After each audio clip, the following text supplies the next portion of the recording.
The Gumball 3000 is a rally which consists of celebrities, supercars, and just generally rich people. And for some reason, we've been invited. But I'm about to attempt it in the Murcielago that we've only just got started after rebuilding it. And even worse, we've only got 3 days to get it roadworthy. 3,000 miles and 10 different countries in a car which isn't really known for its reliability anyway. This will most definitely be our biggest challenge yet. So last time we actually got the engine running and driving, but we had an issue with oil pressure. There's like, oh look, the oil light. As soon as I come down on the revs, oil light comes on. Like there's no oil pressure at low RPM, but we think we've solved the issue. First time, first time. There she goes. After speaking to a Lamborghini specialist, we're told our issue could be to do with the oil grade. Although Lamborghini recommend a 5W40 for this engine, that actually could be too thin. So what we're doing now is draining all the 5W40 out, and we're going to replace it with a thicker grade of oils. The oil cooler is right behind this wheel, so it only gets cooling when the Murcielago is rolling, and because we left it outside for a while not rolling, it wasn't really cooling the oil, so the oil gets really hot, really thin, and that causes a low oil pressure. So we think the thicker oil should solve this. Not only does the oil need changing, the oil filter does as well, and this filter is only available to get from Lamborghini direct. And the oil we have got from eBay. Miller's oil, and this time we're going to use 10W50 as opposed to 5W40 that they tell you should be used for this, but we think maybe a thicker oil could work. Stop, let me explain this in more simple terms. I hope I get it right. So these are the two oils in question. This part of the oil is when the engine is cold, and this part of the oil is when the engine is hot. When the engine is cold, 5W is going to travel through faster than 10W because this oil is thinner. And when the engine is hot, 40 is going to travel through faster than 50 because the oil is thinner. Thinner oil is lower oil pressure. Thicker oil is going to cause more oil pressure. Could go wrong, could go right, but we'll see. Now I've got to put 8.5 litres of oil in the oil canister and 3.5 litres of oil in the actual engine. Remember, this engine has a dry sump. Oil's in. We're only going to find out whether that works probably towards the end of the video when we start it. Actually, the next time we run it is probably going to be at Gumball, so hopefully it works. Next step is, of course, this car used to be 4-wheel drive. The front diff is up here with the drive shafts connected to the two front wheels, and the gearbox is in the center there, and driver seats there, passenger seats there, gear shift is in the middle. The thing which connects the gearbox to the front diff is like a tube with a prop shaft in the middle. But we want to make this 2-wheel drive because it's going to be more leery, it's going to be lighter, there's less strain on the clutch. But to do that, we can't just leave this thing hanging because the engine and the gearbox actually rests on this steel bar here. So, we've got a solution. But first, we've got to remove the drive shafts out of the front diff. That's because this diff is no longer needed. Then there's 2 bolts mounting it to the car. And turns out there's nuts on the other end of it. So I'm sending my dad up in the air so he can get the other end of the bolt to make sure it doesn't spin when I'm loosening it from the bottom. And then finally, the diff can be removed. Look at all the weight that we're saving here. Then we've got to remove the drive shafts from the actual wheel hub, which is just held in with 1 bolt. More weight saving. Left side and the right side is out. Then instead of a prop shaft, we have this bit of aluminium here, which bolts to the gearbox. But we still need something to support the weight of the engine in the gearbox, which is what this mount does here. This bolts to the chassis of the car each side and then has a bushing in the center. A bolt will go through that bushing into the new aluminium piece, which will take the weight of the engine and the gearbox to stop it from sitting on that steel frame. That mount is now in, but because there's no drive shafts now, there's nothing supporting the actual wheel bearings in there. So we need something to hold the wheel bearings. That's why they send these titanium stub axles, which then go in the back. We can tighten the wheel bearings up onto that, and that should be job done. These things are going to replicate a drive shaft, but without the weight of a drive shaft. When we tighten the bolt there, the wheel bearing is supported from the back. And that is the rear wheel drive conversion complete. Right, now that we've removed all that weight, it's going to make the car sit higher. There's a solution for that as well. We've just got to fit it. Coilovers, ones which sit extra low, which also have the nose lift bit on the bottom. So if you notice, these are the standard suspension. They do adjust, they can go lower, but these are absolutely soaked because the fluid from the nose lift, which makes the car lift up, is actually leaking from there. Apparently it's quite a common issue, but the problem is with the nose lift fluid, it's also the power steering fluid. So with that leaking, you also start losing power steering. So going on the Gumball with that leaking is probably not a good idea. So we have these, which were a small fortune. In fact, my first deposit on the house was the same amount as these coilovers, but I hope they're worth it. You can see here how wet the standard suspension has got from the fluid that's been leaking out of it.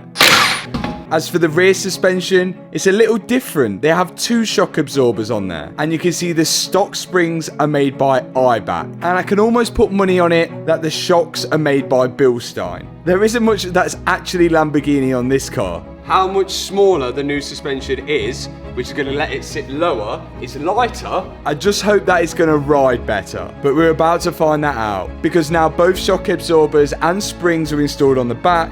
I've got a new high pressure hose, which fits into the front nose lift, because these take a lot of pressure to raise the front, so I wasn't taking any risks with the old one. And that is the new suspension installed. Okay, suspension is on, front and rear. It's definitely looking like it's going to be a lot lower, but we won't find out just yet, because the next thing that we need to change are these terrible brakes. We've done a bit of research, and apparently we can upgrade the rear brakes by just increasing the size of the disc. And that's why we've bought this bigger disc on the back here. It's the same size as the front disc. This caliper is the braking caliper. This caliper is the handbrake caliper. We're trying to go from a 335mm disc to a 355mm disc. As long as there's clearance, we're good. Handbrake. Yeah, that was non-existent. So do the new brake discs work with the old calipers? No, they don't work. It seems there wasn't enough clearance for them. So whilst we're waiting to solve the issue with the rear brakes, we've got a solution for the front brakes. Well, we think we've got a solution. There's no bolt in this brake. What? There's no bolt holding this brake on. Well, I'm not surprised at this point. Yeah. This is why we do our pre-inspections for Gumball, because there's one bolt holding this brake on. And after this, it just starts getting worse. Everything starts to go wrong. Now we're taking the standard discs off and trying to fit some bigger brake discs, which we have a conversion kit for.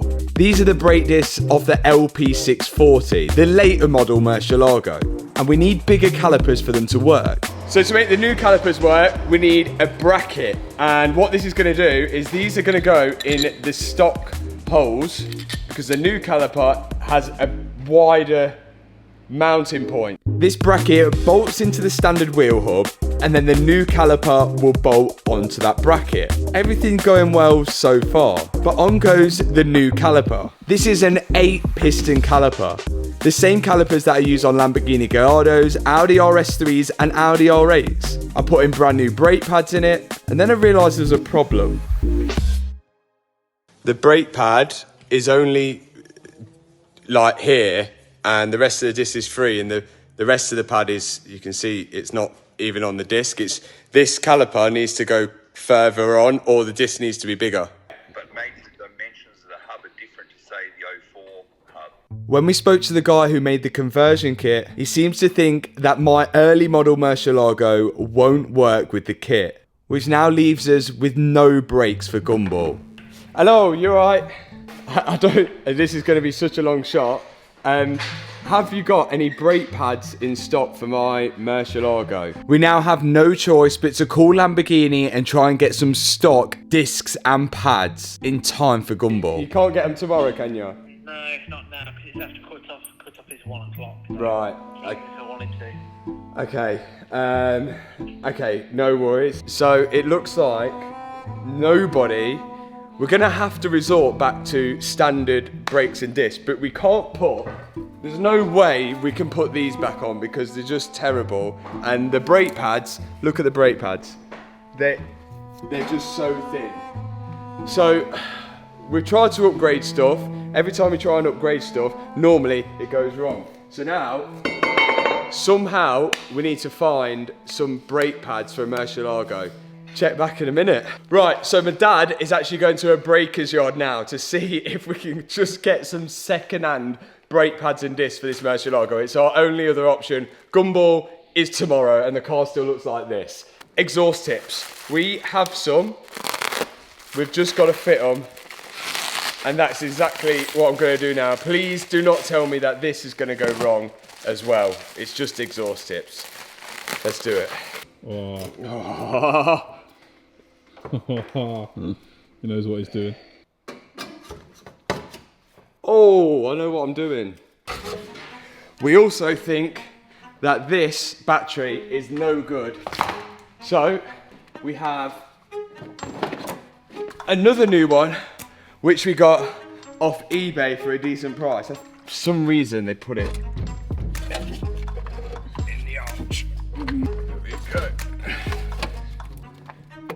And the good news, we've found some brakes. These are all stock Murcielago brakes, but they're second hand and at least they've got brake pads, so we've got at least something to go on now. So we now have second hand brake discs and pads on the rear and the same on the front. But it's better than what we had. These are Ford Focus Mark 1 indicators. We don't like the amber. We've gone for clear ones off of Ford Focus. And this was, I'm sure it was a couple of quid. The thing's on the screen now. Let's change these over. Clear lenses. Decent. With the brakes sorted, we started the car to see if we had any oil pressure issues. The oil pressure looked fine, but it looks like we had an oil leak. We put a bit of talcum powder around the engine to see if we could identify where it was coming from, and the news did not get better. It looks like those O-rings probably didn't hold up. They were hold up for a bit, and now it looks like they're leaking again. I don't know what we're gonna have to do. The trailer comes in 15 minutes to pick the car up. And it gets worse. It seems we also have a coolant leak as well. But we literally have no time. We've got to take the car as it is. How long have we got left, Tony? We ain't.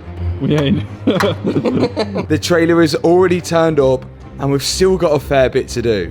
Of course, the badge was important. Excuse me, sir. Do you know why I pulled you? What, is my car on fire? A number plate equally as important. I let Hannah get this one right. Now we need the wheels. Now these wheels aren't the ones I originally ordered from WheelMania. I've got some from Vossen, which you'll probably see later on in the video. I've had to buy these because if we were fitting those bigger brakes, they wouldn't have fit over the brakes. But now that we don't have the brakes, we could have used the stock wheels, but instead we've got these wheels. But these wheels are temporary. Let's put them on. Hopefully they work. And I have to say a special thanks for WheelMania for sorting the tyres out for these wheels, even though they are only temporary ones. And they will be for sale after I've got the Vossens on the car. But the car is just about ready for the road. We went over to DTB Motorsport to get the aircon gassed. And then we needed one more thing. Aircon is gassed. Next stop, fuel. We drove it here. It was very, very questionable. The tracking's out. The brakes aren't fantastic. I can see why we got told to upgrade them. It makes a weird hooing noise, It's doesn't it? haunted. It's like woo. Yeah, it goes woo when you drive it for some reason. I don't know why. Other than that, it's great. So let's fill this up, get it on the trailer. See you guys in Edinburgh. Did you put a new battery in this? Brand new battery. Wow. Garage with a jumper pack we broke down. Okay. Anything else? No, just a jumper pack. So it looks like we have a charging issue, or maybe just a bad connection somewhere, but we have no time to fix this. The car is going on the trailer now and being sent up to Edinburgh, where the starting grid is for the Gumball.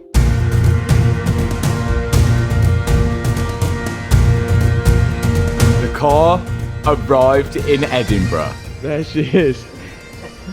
We were keen to look at how much fluid had leaked out of it, and when we got underneath, it only looked like coolant was on the floor. Yeah, it is coolant. It is coolant. The oil leak's not solved, but the water leak, we may be able to solve it with K-Seal. And if this works, this is the best promotion for K-Seal ever. Shake bottle vigorously for 30 seconds, add to radiator or overflow tank. Leak will stop within a few minutes after engine reaches optimal temperature. We'll give it a go. Guaranteed? Yeah, we'll give it a go. Oh my day. No way. Now this really isn't advisable to do, especially on a Lamborghini engine. But desperate needs calls for desperate measures. We think the coolant is just seeping out the water pump housing. Did you put all of it in? Yeah. All of that? And we're hoping this K-Seal will just seal up the gap so we can start this Gumball rally.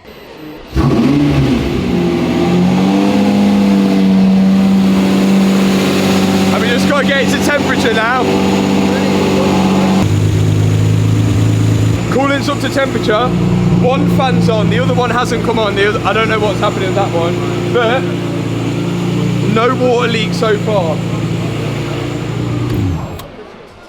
If that fixes the water leak, K-Seal, shout out, well done K-Seal, if that works. There once was a ship that put to sea in the name of the... As the tracking was so far out, I decided to adjust it to the best I could to get both the front wheels facing forward.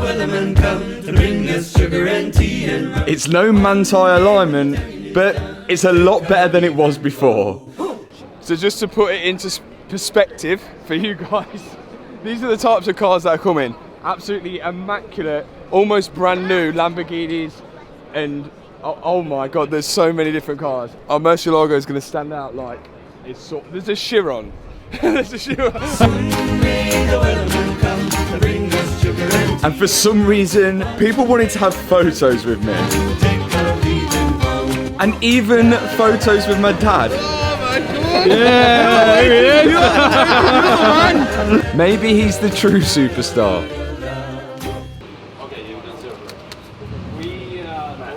Here it is, the fully stickered up Murcielago.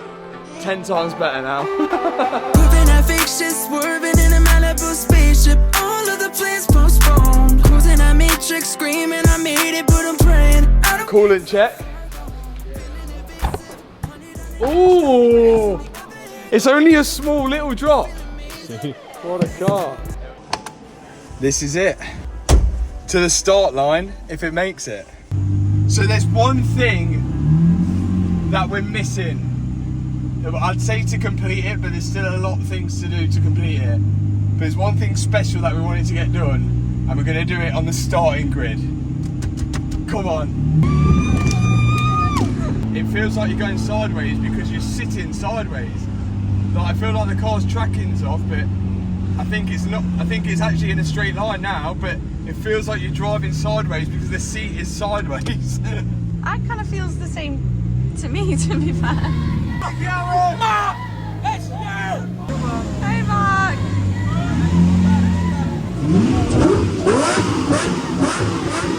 You keep revving it like that and you ain't gonna go anywhere. Hey, Mark, for one more time, Matt.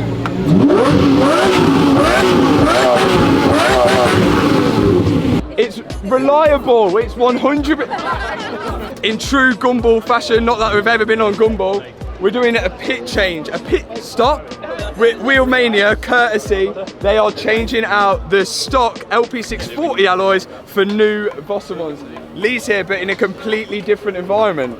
So it's going to be, there's no pressure because there's only a couple of people watching it. Have you got the torque specs? The alloys only arrived today, and WHEELMANIA thought it'd be a cool idea to come up to Edinburgh to change them on the start line. This is rock and roll, I like this a lot. So thanks so much guys for this. The Murcielago is at least going to have some sort of style now. What wheels has he gone for, George?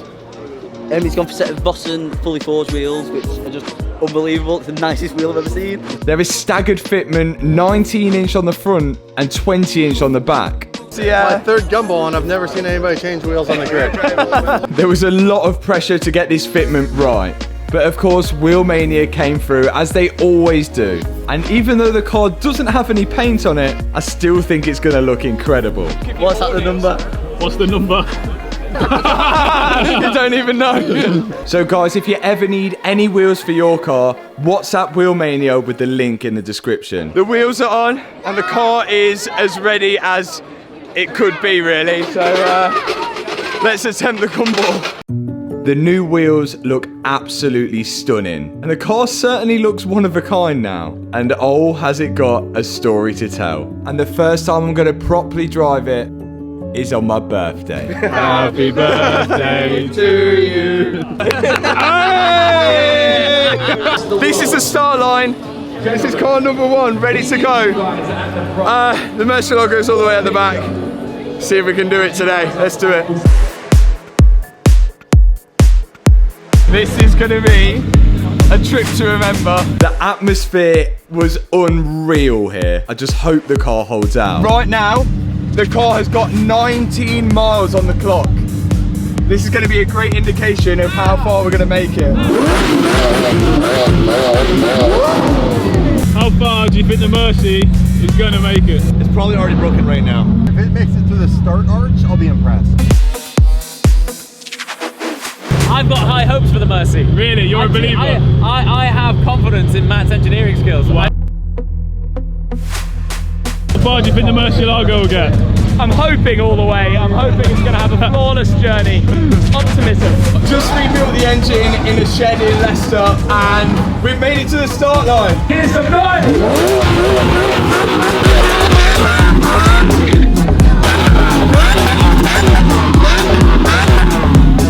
Come on.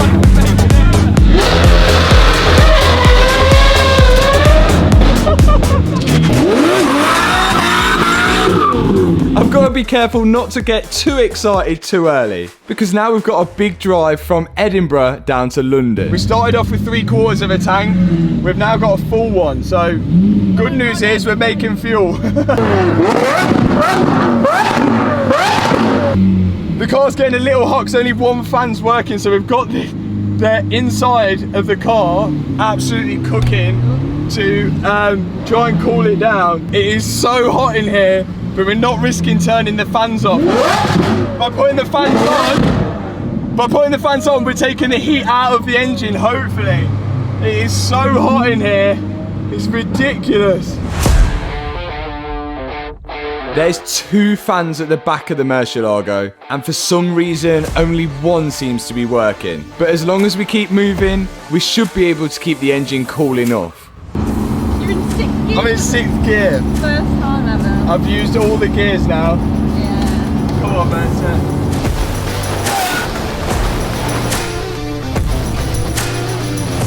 I wanted to make sure there's still a Mercy engine in here. I don't know how this thing's still running. I don't know. I thought maybe you swapped it out. I filled up 60 litres at Gumball, and now where's the fuel gone? You're never going to be able to afford a paint job if you keep driving it. You have to park it for 3 months, save up. That's true, that's true. Not only did it need a fair bit of fuel, it also needed an oil top up. But I don't think there's anything to worry about just yet. How reliable is the Murcielago? Predictions? Got faith. I think it's good this time. It's charged up, it's ready to go. You reckon? Sort of like me.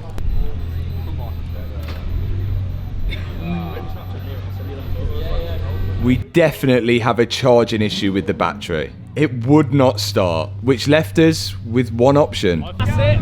Keep pushing. Keep pushing. Nice and smooth. Keep going. Faster. Faster. Go.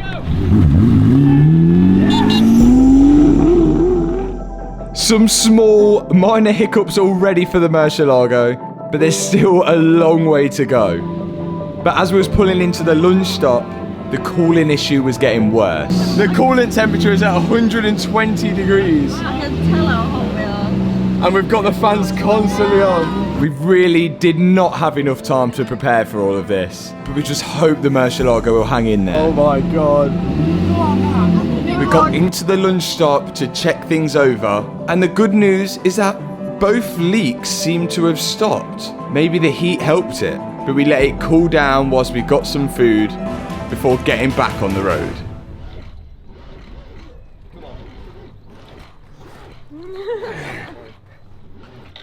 For God's sake!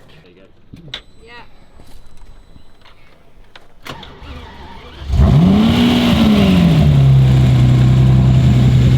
Quick stop. Let's see if we can make it to London. We've got to try and catch everyone. Regardless of all the problems that it has, this is still my ultimate dream car. And it's everything I ever imagined it to be. So we've done another 100 miles since filling up. And if you check the fuel gauge, it's still full. Riddled with strange problems, it just makes it that much more enjoyable to drive.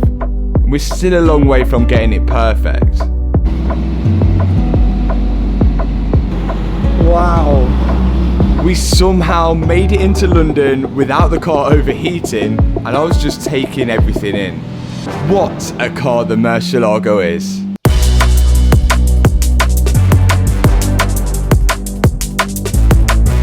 Can you believe the Murcielago has pretty much made it to London? This is basically a childhood dream, so we're just living, we're taking it in at the minute, through London, doors up in a green Murcielago from a track experience place which was left for dead. Like, what are the odds? What are the odds? We're so close, and we've got Schmee's car in front. Nearly there, we're nearly there, Murcielago, come on. As we pulled into the destination, it was absolutely carnage. People were all over the street waiting to see the Gumball cars. I've never seen anything like it. Overheating and everyone wants to rev, but you can't. We're on the red. Never seen anything like that. That is ridiculous. We are so hot in here, everyone's asking you to rev the car, and the car's overheating. We're near the destination now to stop. If this Murcielago makes it, it's a trooper. It is a full trooper. How? Nearly there, come on.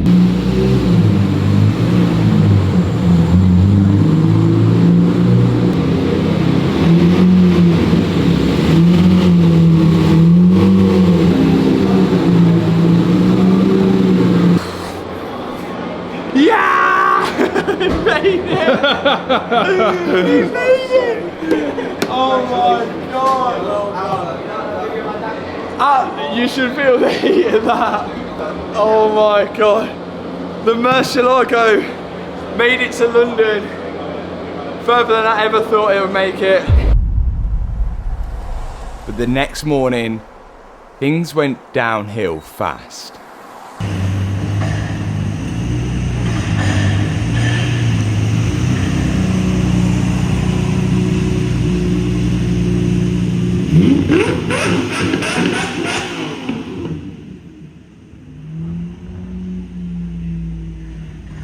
Made it all the way. No. Oh, the coolant blew off. Something's blew off, yeah. All the way here, and then it died the next day. It looks like coolant was flying out of somewhere on the engine. Is that it? Right at the bottom. Yeah. Me and my dad desperately tried to find the leak. Probably want to rev it.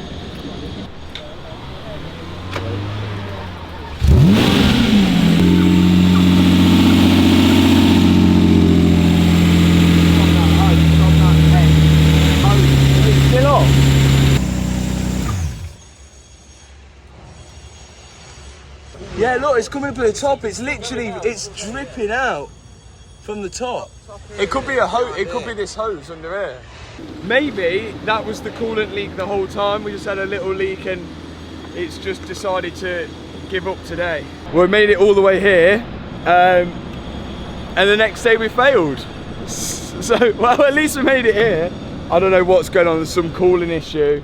It probably something to do with last night and all the heat, but I don't know. He just didn't want to go this morning. Yeah, it's going well. See you guys in the next video. Peace out. So if you have a Mercy and it's still all-wheel drive, fix your shit. So we don't need any fuel because the more we drive, the more the fuel gauge goes up. Like a drug that I just can't deny.